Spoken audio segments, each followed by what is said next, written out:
देखो बच्चों, ये क्वेश्चन आपके सामने है। कह रहा a block of would is kept on a table top of mass wooden block 6 kg। यहाँ पे देखिए मास गिवन है, ये m दिया है। इसकी डायमेंशन क्या है? इसकी डायमेंशन है 50, 30, 20। यानी सुनो, ये समझ लो एक लकड़ी का वुड है। ये कितना है? 50 चौड़ाई, इसकी देखिए ये लंबाई हुई, ये चौड़ाई हुई, ये ऊंचाई हुई। 3 चीज़ें हैं, लंबाई, चौड़ाई, ऊंचाई। ये तीनों दिए हैं 50, 30, 20। अब देखो ये कह रहा है कि एक बार इसको ऐसे रखा गया है तो हमारा एरिया ज़मीन में कितना रहेगा? यही तो रहेगा ना, ये लंबाई, ये चौड़ाई। हमें एरिया तो मतलब है, हाइट्स तो मतलब है नहीं। जब इसको ऐसे रख दोगे तो ये वाला एरिया ले लेना, एफ अपॉन ए रखोगे ना, तो एक बार एरिया ऐसे लेना, लंबाई चौड़ाई, लंबाई चौड़ाई, लंबाई चौड़ाई, यानी लेंथ ब्रेथ, लेंथ ब्रेथ। फिर ऐसे रखो तो ये लेंथ, ये ब्रेथ। हमें एक बार में 3 थोड़ी लेनी है। तो ध्यान से देखो कैसे सॉल्व करेंगे इसको।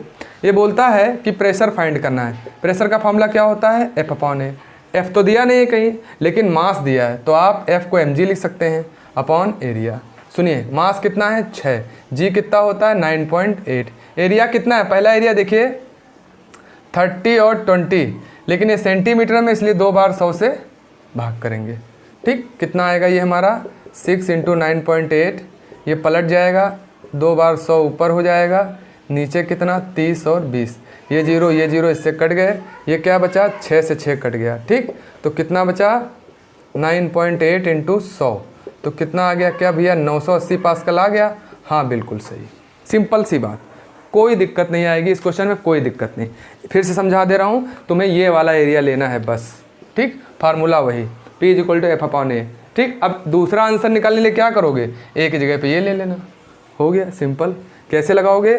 P = क्या लिखोगे? F अपॉन ए। F की जगह पे mg और a की जगह पे क्या रखोगे? वही 50 × 30। तो m कितना? m कितना? m कितना? 6, g कितना? 9.8, और ये कितना? 50। यहाँ 100 कर लो, सेंटीमीटर में लाना है ना, तो अब ये 100 ऊपर पहुँच गया, 100 और 100, 2 जीरो कट गए। ठीक, और 5 से इसमें चला गया 20 बार टेबल।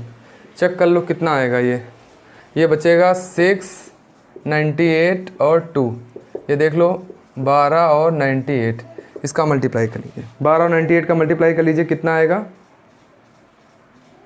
चेक कर लीजिए, देखिए कुछ गलत तो नहीं किए हैं। 50, 30 mg। ठीक, 50, 30 से 200, 100 गया, 5 3 15। ओके, यहाँ पे हमने गलती कर दी, क्या? एक 3 छोड़ दिया। हाँ, एक 3 छूट गया है, तो 3 चौके 12, तो देखो 4 × 9 8। ठीक, तो ये आएगा 392 न्यूटन। चेक कर लो, देख लो नीचे तक दिख रहा है। हाँ, 392 न्यूटन। तो कोई दिक्कत नहीं, हमने एरिया बदल दिया, सिंपल सी बात है, आ गया। बोलो कोई दिक्कत? कोई दिक्कत नहीं होनी चाहिए। ठीक है, चलो नोट कर लो इसको। देखो बच्चों, अगला टॉपिक क्या है आपका? बियोंसी या अपथ्रस्ट फोर्स क्या होता है, इसको बहुत ध्यान समझो। देखो बियोंसी क्या होती है? जब आप किसी खाली पेप्सी की बोतल को पानी में डुबोते हैं, तो भैया आप बोतल को डुबोते हैं, है ना, आप पानी में बोतल डुबोते हैं, पानी ऊपर की तरफ बोतल को ढकेलता है। कभी देखा है आपने? खाली बोतल को ढक्कन बंद करके पानी में डुबो, तो तुम बोतल को डुबोगे, पानी तुमको ऊपर उठाएगा, बोतल को ऊपर धक्का देगा। तो जो धक्का देने की प्रॉपर्टी है यही बियोंसी है। और ये फोर्स अप का मतलब ऊपर की तरफ, थ्रस्ट का मतलब 90 डिग्री, ऐसे देखो यूं। ठीक, तो अब इसको बियोंसी को अपथ्रस्ट फोर्स भी बोलते हैं। तो सीधी सी बात, ठीक, when you submerge a body inside a liquid exert a force upward direction, this force is called buoyant force, और this property of liquid is called buoyancy, या इसको अपथ्रस्ट फोर्स बोलते हैं। तो इसमें कुछ बहुत समझने वाली बात नहीं, एग्जाम में आएगा व्हाट इज बियोंसी, सिंपल लिखना। हम if we submerge a body inside a liquid exert a force, liquid भी ऊपर की तरफ बॉडी डुबाता है, हम बॉडी को नीचे डुबाते हैं, लिक्विड बॉडी को ऊपर फेंकता है। तो जो लिक्विड बॉडी को ऊपर फेंकता है ना, इस प्रॉपर्टी को हम बियोंसी कहते हैं, और जिस फोर्स से फेंकता है उसको बियॉन्ड फोर्स कहते हैं। Very simple. ठीक, तो ये आपका हो गया बियोंसी। ठीक, और कुछ नहीं है इसमें खास। अब एग्जाम्पल आप लिख देंगे, आई एम्प्टी पेप्सी बोतल when we submerge in a bucket of water, then water exert a force on bucket upward. बस ये सब एग्जाम्पल बना के लिख देना, सिंपल। ठीक है, तो चलें, इसको समझ लिया है, आगे बढ़। देखो बच्चों समझो, कह रहा है हमने बियॉन्ड फोर्स समझ लिया कि भैया हमने बॉडी को लिक्विड में डुबोई, लिक्विड ने बॉडी को ऊपर दबाया, इसको हम बोलेंगे बियॉन्ड फोर्स, और इस प्रॉपर्टी को बोलेंगे बियॉन्ड सी। अब कहता है कि कौन कौन से फैक्टर हैं जिसपे बियॉन्ड फोर्स डिपेंड, यानी कब बियॉन्ड फोर्स ज़्यादा होगा कब कम होगा, किस बात पे डिपेंड करेगा। Factors affecting the buoyant force, वो कौन से फैक्टर हैं जो बियॉन्ड फोर्स को अफेक्ट करते हैं। देखो पहली चीज़ डेंसिटी, जितनी गाढ़ी चीज़ में डुबोगे उतना ज़्यादा फोर्स लगेगा। डेंसिटी का मतलब क्या, गाढ़ाईपन तो है, तो ज़्यादा गाढ़ी चीज़ ज़्यादा फोर्स ऊपर की तरफ, हल्के मतलब पानी वानी में डुबोगे तो कम, जैसे कहते हैं ना शहद की बाल्टी में बॉटल डुबो तो ज़्यादा फोर्स, ठीक, पानी में डुबो तो कम फोर्स लगाएगा ऊपर। तो डिपेंड करता है डेंसिटी पे। एक क्वेश्चन आता है कि नदी में तैरना आसान है कि समुद्र में तैरना आसान है। What is easy, it easy to swim in river और is it easy swim in sea. Answer होगा सी। क्यों भैया जी, समुद्र का पानी गाढ़ा है, खारेपन है, थोड़ा गाढ़ा है, तो गाढ़ा है तो वो ज़्यादा फोर्स लगाएगा, और आपको तो यही चाहिए ही चाहिए कि कोई हमको ऊपर की तरफ उठाए ताकि हमें ज़्यादा एफर्ट ना करना पड़े, यही चीज़ है। तो क्वेश्चन पूछा जाता है why it is easy to swim in sea in comparison of river. Simple answer, because density of sea water is more than density of river water. तो ज़्यादा डेंसिटी होगी लिक्विड की, ज़्यादा बियॉन्ड फोर्स होगा। अगली चीज़ है वॉल्यूम ऑफ ऑब्जेक्ट, डिपेंड करता है कि क्या वॉल्यूम है। जैसे मान लो एक ऑब्जेक्ट ये है और एक ऑब्जेक्ट ये है, ऑब्जेक्ट ए ऑब्जेक्ट बी। जब आप दोनों को डुबोएंगे तो देखो ये छोटा है, ये छोटा है मतलब कम वॉल्यूम है इसका, और ये बड़ा है तो इस पर ज़्यादा फोर्स लगेगा। बियॉन्ड फोर्स बी वाले पे ज़्यादा होगा, किसकी कंपैरिजन में, एक कम। क्यों, because B has more volume, B का वॉल्यूम ज़्यादा है। तो ये दो फैक्टर थे भैया, डेंसिटी जितनी ज़्यादा, जितना गाढ़ा लिक्विड उतना ज़्यादा बियॉन्ड फोर्स, और जितनी बड़ी बॉडी उतना ज़्यादा बियॉन्ड फोर्स। चले नोट कर लें। देखिए अगला है फ्लोटिंग और sinking of an object in a liquid. यानी क्या मतलब भैया जी कि अगर कोई ऑब्जेक्ट को हम पानी में डाल रहे हैं तो ये डूबेगा, तैरेगा या फिर बीच में रहेगा। तीन कंडीशन है, डिपेंड किस पे करता है, इसके देखिए वेट अगर ज़्यादा है, अगर बॉडी का वेट ज़्यादा है, जैसे लोहे की बॉल को पानी में डालो तो डूब जाती है, कहाँ तैरती है, थर्माकोल को डालो तैरता रहता है। तो वेट पे डिपेंड करता है। अगर भैया जी वेट ज़्यादा है फोर्स से, किस फोर्स से, अपथ्रस्ट फोर्स से, अगर वेट ज़्यादा है अपथ्रस्ट फोर्स से तो क्या लिखेंगे आप, बॉडी विल सिंक, डूब जाएगी। अरे ऑब्वियस सी बात, नीचे जाके बैठ जाएगी, वेट ज़्यादा है। फिर देखो फोर्स ज़्यादा है तो क्या करेगी, फ्लोट करेगी। ठीक, अगर दोनों बराबर हैं, दोनों बराबर हैं तब क्या केस आएगा, तब आएगा ऐसे। ठीक, बिल्कुल ये ऐसे ऐसे तैरेगी ऊपर, ठीक ऐसे तैरेगी एकदम ऊपर, है ना। अगर दोनों बराबर हैं तो ना बीच में ना ऊपर, एकदम उसकी सतह जो है पानी पर रहेगी। ठीक, सतह पर पानी पर रहेगी। ठीक है, चलो इतना हो गया। दोनों फोर्स अगर इक्वल हैं, buoyant force is equal to weight, ठीक, object will float in the liquid, object float करेगा। ठीक, और उसमें भी ऑब्जेक्ट फ्लोट करेगा। The buoyant force is more than the weight of the object will rise in the liquid, ऊपर उठेगा, beyond force ज़्यादा है तो ऊपर उठेगा और ये फ्लोट करेगा।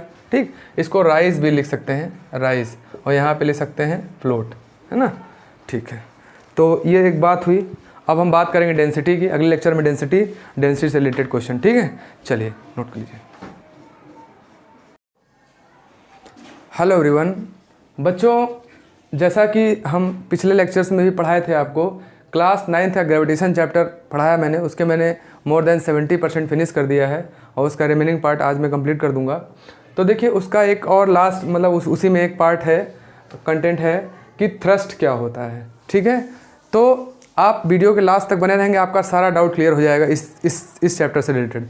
तो देखिए थ्रस्ट क्या है, it is a force acting on a body perpendicularly. देखो फोर्स तो हम कैसे भी लगा सकते हैं, ऐसे लगा सकते हैं, ऐसे लगा सकते हैं, ऐसे धक्का दे सकते हैं, टेढ़ा मेढ़ा कैसे भी, लेकिन जब फोर्स किसी बॉडी पर आप ऐसे लगाएं परपेंडिकुलरली, देखो ऐसे, तो ये फोर्स नहीं रह जाता, तो ये क्या हो जाता, थ्रस्ट। तो सीधी सी बात है यार, क्या इट इज़ अ फोर्स, है फोर्स ही, थ्रस्ट एक तरह से फोर्स है, थ्रस्ट जो है एक तरह से फोर्स है, लेकिन कंडीशन लगी है क्या कि भैया 90 डिग्री पे काम करे, परपेंडिकुलरली काम करे, जैसे कील ठोक रहे हो तो ये थ्रस्ट होगा। क्यों, क्योंकि सीधे 90 डिग्री पे ठोक रहे हो। ठीक, तो ये क्या हो गया, ये हमने अंडरलाइन कर दिया है कि भैया ये परपेंडिकुलरली हो, ये वर्ड जरूर जोड़ना, force that work on a surface perpendicularly. देखो ऐसे, जैसे मान लो मार्कर है ऐसे, तो ये जो है ये क्या हुआ, ये आपका कौन सा हो गया, ये परपेंडिकुलर लग रहा है, तो ये क्या बन गया, थ्रस्ट बन गया।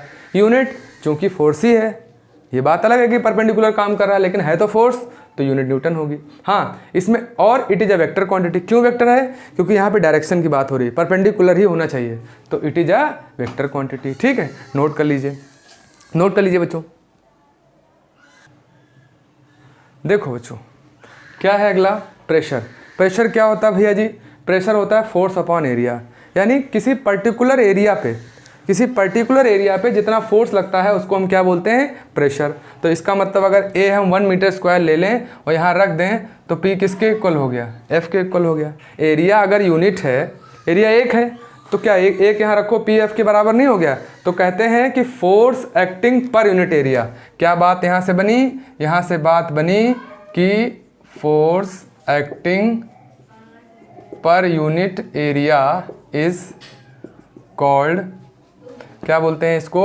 इज कॉल्ड, क्या बोलना बच्चे? प्रेशर। क्या बोलते हैं इसको? प्रेशर। तो एरिया को 1 मान लो तो पर यूनिट बोलोगे ना भाई, कोई चीज़ 1 हो गई तो 1 यूनिट हो गई, तो पर यूनिट एरिया पे जितना फोर्स थ्रस्ट कम करता है उसको हम क्या बोलते हैं? क्या बोलते हैं बच्चे? प्रेशर बोलते हैं। ठीक है, फोर्स अपॉन एरिया, ठीक, इज कॉल्ड प्रेशर। अब इसकी यूनिट देखो, ध्यान से देखो, यूनिट क्या होगी? फार्मूले से यूनिट निकालो, फोर्स की यूनिट न्यूटन, एरिया की यूनिट मीटर स्क्वायर। लो, सिंपल सी बात है। एक इसकी यूनिट और होती है पास्कल। क्या होती है? पास्कल। क्या भैया जी 1 pascal is equal to 1 newton per metre square होता है? हाँ, बिल्कुल सही है। अगर आपका answer 20 newton per metre square आ रहा है तो आप उसे 20 पास्कल भी लिख सकते हैं, क्योंकि न्यूटन पर मीटर स्क्वायर और पास्कल एक ही तो हैं, समझ रहे हैं? ये दोनों एक ही है। तो इसकी यूनिट ऑफ पी कितनी हो गई? न्यूटन पर मीटर स्क्वायर, और इसी को हम बोलते हैं पास्कल। ठीक, इतनी बात नोट करें। तो प्रेशर में कुछ नहीं था, ठीक, क्या था कि भैया force acting perpendicularly per unit area is called pressure. Note कर लीजिए इसको, और इसमें कुछ खास है नहीं। अब इसके कुछ न्यूमेरिकल लगाएंगे। इसको मिटा रहे? ओके, चलिए मिटा रहे हैं। ठीक है, आगे देखिए, ध्यान से देखिए। अब हम बात कर रहे हैं एक न्यूमेरिकल की। न्यूमेरिकल लिख लीजिए आप। Force of 200 newton is applied. Basic question है, force of 200 newton is applied. कहाँ अप्लाई किया गया है? To an object of area, to an object of area 4 metre square. जहाँ कहीं मीटर स्क्वायर लगा रहे एरिया चिपका देना। ठीक, क्या पूछ रहा है? Find pressure. बस सिंपल सी बात है। देखो, जहाँ कहीं न्यूटन दिख जाए, जहाँ कहीं न्यूटन दिख जाए वहाँ पे आंख बंद करके क्या लिख देना? एफ होता है हमेशा के लिए, अब से लेके इंटर बीटेक तक। और जहाँ मीटर स्क्वायर लग जाए वो ए होता है। तो बस हो गया। क्या चाहिए आपको? प्रेशर चाहिए ना? ये लो, एफ अपॉन ए। एफ कितना? 200, ए कितना? 4। लो भैया जी, कट गया। 50 न्यूटन पर मीटर स्क्वायर।